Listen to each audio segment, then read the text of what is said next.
want to welcome you to the Awesome Marriage Podcast. We thank you for joining us today. This month, we're talking about habits of healthy couples, and we're discussing one habit of a healthy couple each week and how to make your relationship happy and the relationship that God would have for you. We are honored today to have Lynn and David Cherry join us. Lynn is an author and speaker. They have been married 25 years. They've walked through some difficult times in their marriage and come out on the other side as a happy couple. And so we are honored to have them join us today. And so today we are going to be talking about a happy couple and showing affection. And David and Lynn, thank you so much for being a part of Awesome Marriage Podcast today. So good to be with you. Yeah, thanks for having us. It's so good to have you guys. So let's just let people know a little bit about you guys to start off. How did you meet and what's marriage been like in the first 25 years? Sure. Well, we met in Oklahoma, Tulsa, Oklahoma. I was a student at Oral Roberts University, and David went to Bible college there. And we met through church. So actually through a mutual friend, Keith. He takes all the credit for our relationship. He gets all the credit. Yeah. And the longer you've been married, he probably takes more credit, right? That's great. Well, we are in Oklahoma City, so very familiar with Oral Roberts. And which Bible school, college were you in, David? I went to Rhema. Okay, that's what I figured when you said that. Great. So I know we're going to have another podcast. We're going to get more in depth in some of the struggles you guys have been with. But overall, tell us about kids, family, just overall marriage so far. Yeah. Well, we've been married 25 years, and first 6 years we were both working, and Lynn had a career in biology and research, and then we started a family. So we have two boys now, 19 and 16. It's crazy. So a sophomore in college and a sophomore in high school. And wow. Life is a little different now. But it's, I don't know, you have anything to add to that? Yeah, we've worked in ministry. So after I left my career in San Antonio in the biomedical sciences, I stayed home, got to be a stay-at-home mom for a long time, which was such a blessing to be able to have that choice. Sure. Then when the boys started school, I joined David on the staff of our church here in Austin. So we've worked together for a long time. He has since moved on, and I'm still there. So we've been in the ministry world probably for close 22 years probably. Wow. Full time. Most of your married life, absolutely. Yep. So not to get off track, but what was it like working together in the church? Because a lot of couples work together well, and some couples don't work together well at all. Yeah, no, that's a great question. We fortunately worked in different departments. Okay. However, we did share the same office We did. for a good time. Yeah. But, he wasn't in the office a lot, so it worked out really well. Yeah, the economy of the church, we had to share offices. So, it was great because I don't think that she could work for me. Or at least that was the determination that we had then anyhow. Yeah, probably wouldn't be good. But it was great. I loved seeing her every day. Yeah. So, Yeah. We worked well side by side. I think that's great. I do think it would be. I was just thinking in our marriage, I don't know that I could be Nancy's boss. I think that would be hard because of our personality types. She'd be pushing back all the time, and it'd be my wife, and then I have to go home with her, and So but that's so neat that you guys have. Exactly. I could probably switch the hats pretty well, but I don't know that she could after having a rough day at the office with me. Connected. It's a pretty good difference between men and women, right? Absolutely. Well, let's talk a little bit about affection, what showing affection is. How would you define that for you guys? Well, the first thing we thought of as far as what is affection, the first thing that came to our mind was physical touch. That we see affection expressed most often in physical touch. Although I think, we've discovered some other ways we show affection are through words, whether it's spoken words or we both love written words, little notes or emails or text messages. We've had a lot of fun lately with the Bitmojis. Mm-hmm. We send those crazy little Bitmojis back and forth to each other, and that's just a simple way to show affection. Yeah. I think so too. And they're so personal. Yeah. David? Lynn didn't grow up in a very affectionate family. So physical touch was, I don't know, I think she could do without it. But I know for me, one of the things is I feel loved and I feel affectionate from her whenever she just reaches over and holds my hand. And she does that a lot. So I love that. That's good. Nancy kind of grew up in the same kind of home too. Physical touch wasn't a big part of it in my family. I mean, we hugged every time we saw each other almost, and so it probably did take you a little while to get comfortable with that. Yeah, it was a big adjustment. My family just we grew up in North Dakota. And so life is harsh, especially with the climate. Yes. Both my parents grew up on the farm. And so life is just very serious. It's a very serious life when you're there on the farm, and your existence and your survival is so dependent on the weather or the crops that year. And so it was a difficult life. And I think that trickled down to their generation, and just a little more stoic and not quick to show affection. So, but I do I've definitely assimilated, especially into Southern culture. I love living in Texas. I love being a Southern girl. I think I was meant to be to be transplanted and be yes. Let's talk when we just say about physical touch. I know sometimes I think as guys we go to sex real quickly, and you mentioned how much it meant when Lynn would reach over and just put her hand and touch you. Let's talk a little bit more about that non-sexual touching and how important that is as a show of affection. Yeah. Well, I know for me, one of the things that I love to do is just be with her. We'll take days off together and just to be. We'll run errands together. Yeah. Or what I should say is being with her, and and I know that is showing her affection for sure. But for me, I just love being with her. So. It's or just even sitting on the sofa watching a movie together. Right. Right. Closeness. Yeah. And I don't think it always needs to lead to sex. I think there's a lot of times that it doesn't. I might differ with that, but no. He may wish it always. Right. Yeah, I knew what he was thinking.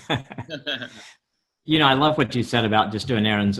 We had a great couple, David and Claudia Arp, who've written a number of books, and they're in an older stage of life, but they're so passionate for each other and for marriage. And one of the things they did, they make dates out of everything. If they're going to go to the grocery store, they make it a date, they call it that. And I think it's just kind of, you're saying, you just kind of frame that, man, I get to spend time with my wife. I get to spend time with my husband. It doesn't matter that we're just doing menial things. We're hanging out together, and this can be a date. So I love that. And I love that you guys do that and just sharing that, because I think that's, for a lot of people, I think it's just tweaking that, just looking at it a little bit different, not as chores we've got to do, but this is an opportunity to spend time together. So true. So true. Good. Yeah. That's really good. So why do you think affection is so important in a marriage? You talked about, Lynn, growing up where there really wasn't a lot of that, and so you didn't see your parents do that. So as you see that in you and David's marriage, why is it so important in a marriage? Well, I think we talked about this earlier, and I think everyone has a need for affection, and everyone has a need to give affection. And whether or not you learned that behavior as a child, it's in you. And so I think it's critical in a marriage that you learn each other and you discover how to show affection to each other, because you don't fill that gap, it's going to get filled somehow. And I think you're leaving your marriage in a vulnerable place if you're not intentional about filling that love bucket. Yeah. Right. Because because I think we all have it. It's all there. And so, David, how did you look at it? What was it like for you with someone that was very affectionate? It was easy for you to do that. And then in those early years, as Lynn was kind of making that transition, was that difficult for you? Boy, I don't remember that being especially difficult, though I do have selective memory. So do you recall me having trouble with that? I don't think so. I think we had 6 years with just the two of us. Yeah. So we had a nice long transition time before we added children to the mix. I do remember after we brought that first baby home, and I'm just feeling like there's always someone on me, and I'm like, come on, just don't touch me. Like, can you just touch me for a while? But I don't remember that in our early years. I think, we jumped right into life in our local church community and had a lot to do. And we just had fun. We would go for a drive on the weekend up into the Texas Hill Country, and we just enjoyed being together. Yeah, that's really good. I think I did. I adapted fairly quickly.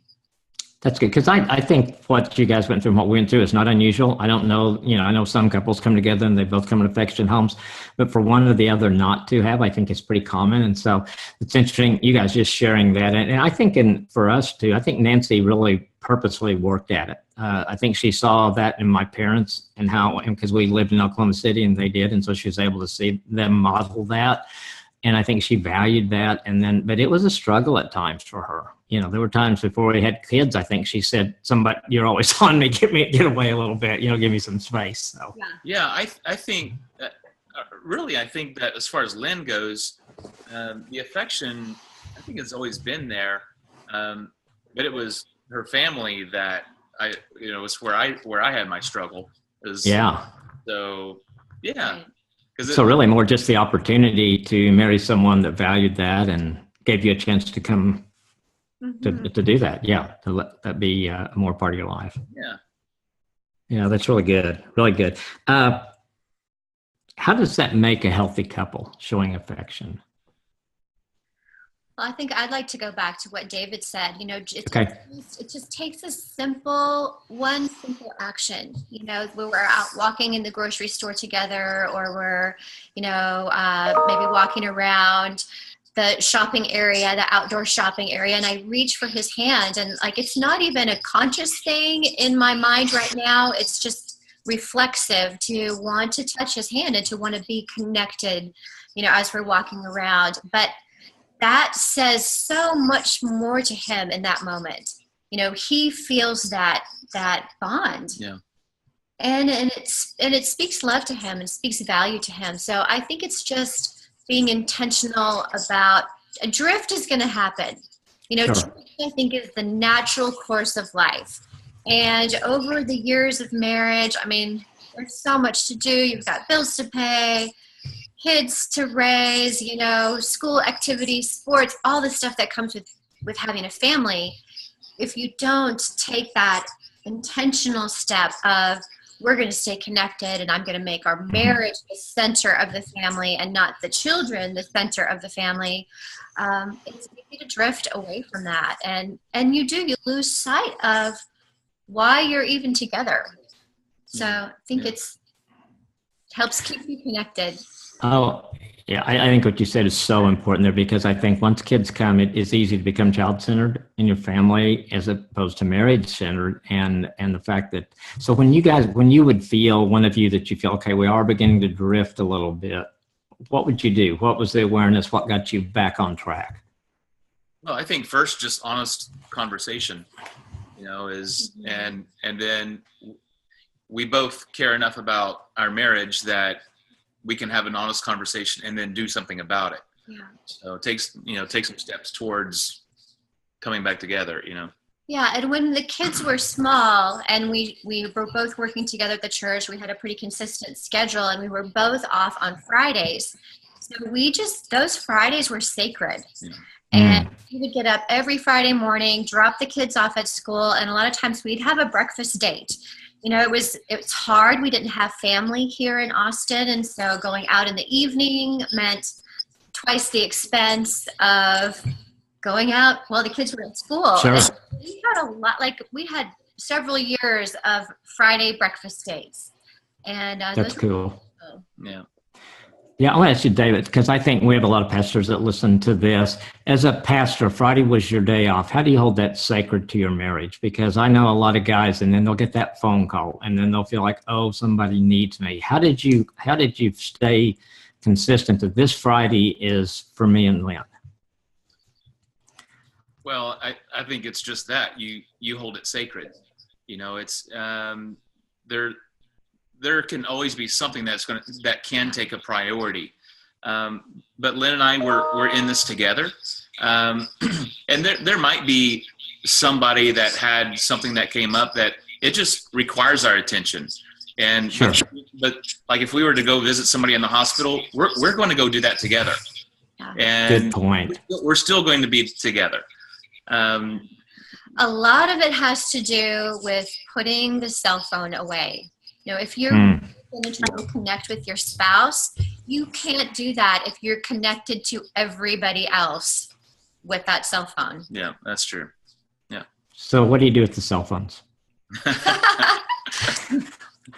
Well, I mean, you leave them. If you're a girl, you leave it in your purse. I keep my cell phone on silent all the time. And if I'm, out to dinner or we're at breakfast, I will do my best to not take it out. And the risk with that is then when your teenager tries to call you and you don't answer, he might blast you on social media like, I've got the worst mom in the world. That could happen, but it's yep. okay. Just a little bit of sting to your pride. But I just keep it away, or David will always keep it. If it is out, he takes it out of his pocket. It's face down on the table, and we try to do that at home with our kids when we're having dinner. Is we'll stack them all up, and really you're going to be okay, and your world is going to be okay for 30 minutes or an hour. Right. Yeah. I think that's a good point. And I think sometimes parents worry so much about their kids being on their phones. And I think as parents, we haven't figured it out yet either. And so just having to be purposeful about that. I've got couples now that say that when they go into dinner, they're leaving their phones in the car. Now, maybe they don't have young kids at home or they're, might need a call from a babysitter. But if you can do that, I think more, because I think if a lot of times for me, if it's in my reach, and even mine's on silent all the time too, but I seem to know when something comes in, and my tendency is just to pick it up and look at it. And so the farther away it is from me, it's a lot easier to just leave it there. And I think I have to retrain myself. I think we all got so into it so quickly, and all that. The first iPhone came out in 2007, so it's not even been barely 10 years now. And our lives have changed drastically because of those things. We don't, I was thinking the other day, probably the last thing I use my phone for is talking to people on the phone. Yeah, it's not a phone. No. It's a pocket computer. Yeah, exactly. So that's really good stuff. Let's talk a little bit about the different kinds of affection for men and women. What does a woman need and what does a man need? We were looking at this question and thinking about that maybe perhaps it's not as gender specific as it is family of origin specific. I think we learn how to love based on the environment we grow up in. We're reading a book right now with our small group called How We Love by the Yurkoviches, and it's been really eye-opening and so fun to discover, that we are learning how to love, whether we are learning in a healthy way or an unhealthy way in that family of origin. So I think generally speaking, people would say men want more physical touch and women tend to want more time or words. But I don't know if the gender idea always holds true for everybody. I think that's a good point. David? Well, I don't know how much I have to add to that. The affection is... Because you love words. I do. I love words, and I love physical touch, and sex. Sure. But I think, honestly, I would rather spend quality time with holding her hand. No, I won't say that. Yeah, don't get yourself in a box. Sometimes I would, that's all. I would rather, I feel the closeness to her by spending some time with her and holding her hand, but not all the time. No, and I think you bring a good point. I think it's guys, obviously early marriage, we got married at 20 years old. And so sex was, that was my focus. And I think I learned from her over time the value of holding hands in the non-sexual touching. I think in my mind, it was like, once you get married, you don't have to do that stuff anymore because you get to do this. And so I wasn't as intentional about, when we were dating, I was holding her hand, I was doing all that kind of stuff. But like, it was like I was going to drop those things once I got married. And she had to, over time, teach me the value of that. And I've learned to really enjoy it. Like you said, sure, sex would be first on my list, always. But to know that I can enjoy those other things has really been a blessing, really. I think that I've learned in marriage. Yeah. Well, I think too, just learning from maybe my own parents, some things that I observed of how my mom received affection from my father, or maybe some things that was lacking there. That helps me in how I behave with my wife. So I don't know that my dad would ever hold my mom's hand, and maybe that's why I enjoy holding my wife's hand. That speaks to me. So I think that's a good point too. Sometimes what we have modeled, we replicate, and then sometimes we realize I want to do something different, and I want to do this. I was talking to a couple yesterday. We're doing some just starting premarital counseling, and so we were talking about their background and family and stuff. And the guy said, I had no idea how my family of origin had impacted me and how much it impacted me. And I think a lot of times we don't realize. Maybe sometimes we catch it when we're. I think the first time I was really aware of it, maybe in a negative way, was when one of my children, I was disciplining him, and I thought, oh my gosh, I'm doing and saying just exactly what I swore I never would do or say. When it comes back to you, it's like, okay. And it does impact. And I had a good family, but there's things we want to bring forward, and there's things we want to leave behind, probably in any family like that. Yeah. So, no, I think that's a really good point, because we read so much about his needs and her needs, which is a great book and things like that. But the fact how much our family of origin impacts us, I think, is a great point to think about. Yeah. And I think another factor is people are getting married older in life, and we're a little bit more set in our ways at 29 or even in our 30s. I think years ago when people were getting married at 19 or 20, like, you had the ability to shape each other a little bit more. Right. And we're coming into marriage with a little bit more rigid. Yeah. So I think it's going to take more and more focus and intention as the generations go by. Yeah. I think that's a really good point. This couple that I was talking to yesterday, they're both early 30s and never been married before, either one of them. And he was just one of the things, as we were talking about some of the adjustments, he said, I've been single for a really long time. And, I think it just hit him, man, I'm going to have to do some changes. I'm not going to be single anymore when I'm married to this lady in a couple of months. And I think just that realization. And I think at 20, we just went from college to marriage. It was just like an easy transition. Not easy. We had to struggle with things, but we didn't have a lot of junk from being single that we had to deal with.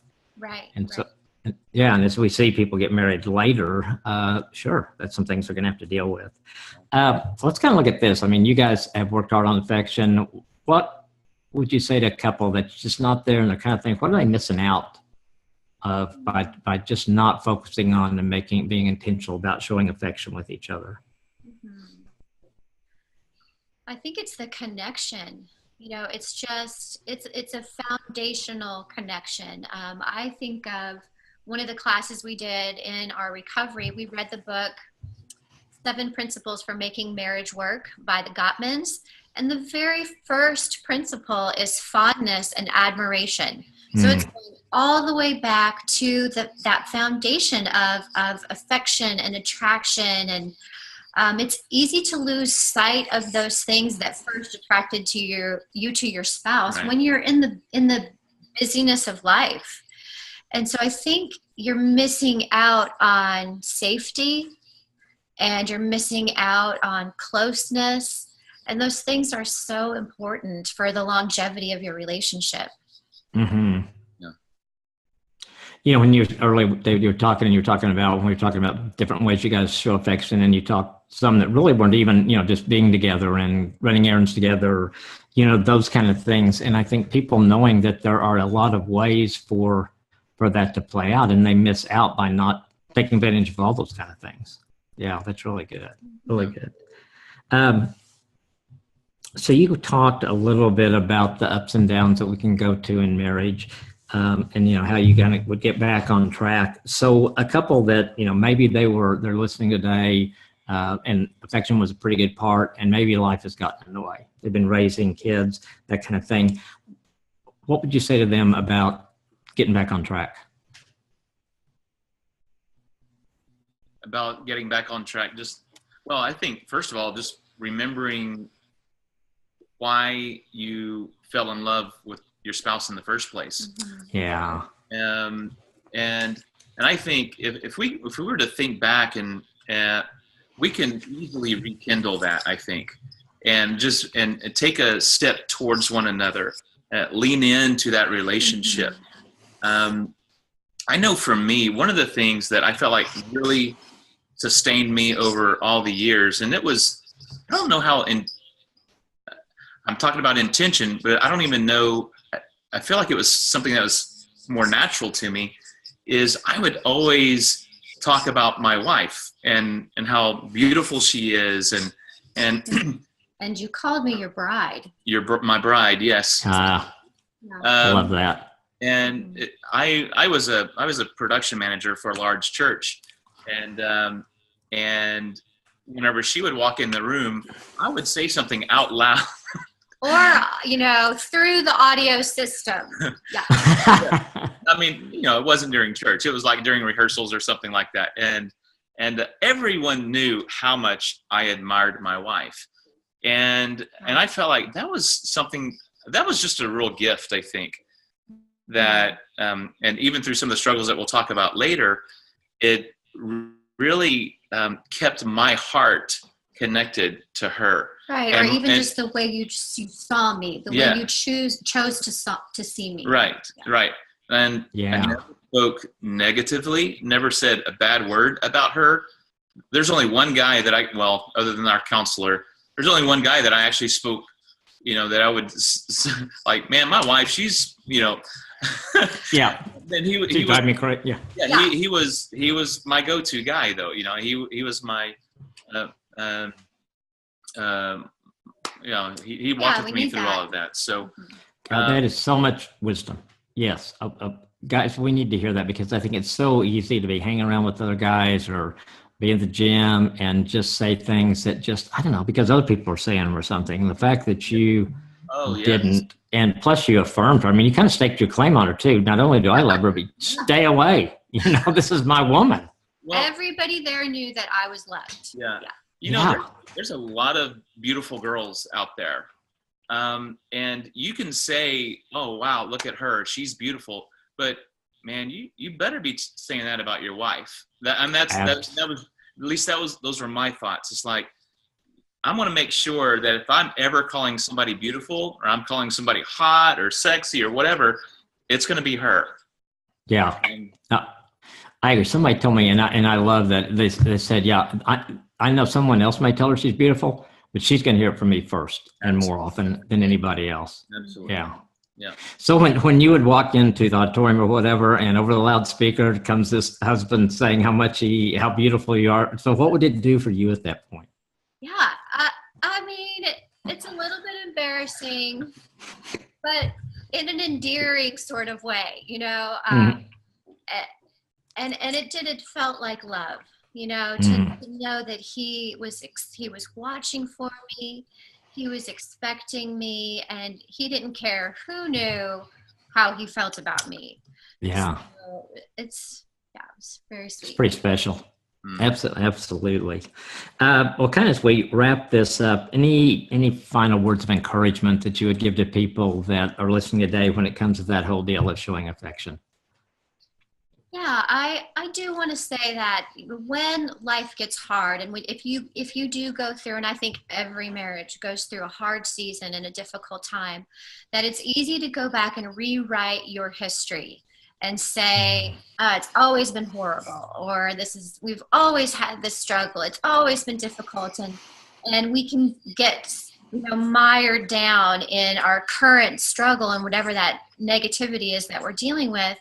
But I think if you can remember fondness and affection and affirmation and go back to, like, you married that person. There's a reason you married them. There was some attraction or some feeling of fondness, and just not letting that, not drifting away from that, and always remember those things that brought you together. Yeah. I think I would maybe add to that too, that, we all want a good marriage. And sometimes we think, well, maybe I can't have a good marriage with this person, but there's this person over here. But the point is that we have to be listening to the words that we're telling ourselves. And sometimes we're not telling ourselves the right words. We're not saying the right things. And which is one of the reasons why, with intention, you say to your wife that she is beautiful. You make a big deal about it, and how gifted she is, and champion her talents and her skills, and not just her beauty, and be willing to do work, because a good marriage is not easy. We want easy. I mean, it's the world we live in today. Sure. But a good marriage takes some work and takes some real intention, and not just in a moment, but moment by moment. That's so good. You guys have just shared so many valuable things today. This has just been great to have you on that. And I look forward, we're going to do another podcast, and we're going to talk about Lynn's book, Keep Walking 40 Days to Hope and Freedom After Betrayal. We'll take a whole different slant on what's going on in their marriage in that one. Lynn, if people want to get in contact with you or you and David, what's the best way for them to follow you, to find you? Yeah, they can find me at lynnmariecherry.com. David actually has his own website. Yeah, dpcherry.com. And so we're pretty easy to find. We're on Facebook and Instagram and Twitter, and we'd love to connect. Yeah, for sure. Yeah, you guys are special. Thanks for spending time with us today. Look forward to the next podcast. You guys have a great day. Thank you. Thank you. It's our pleasure.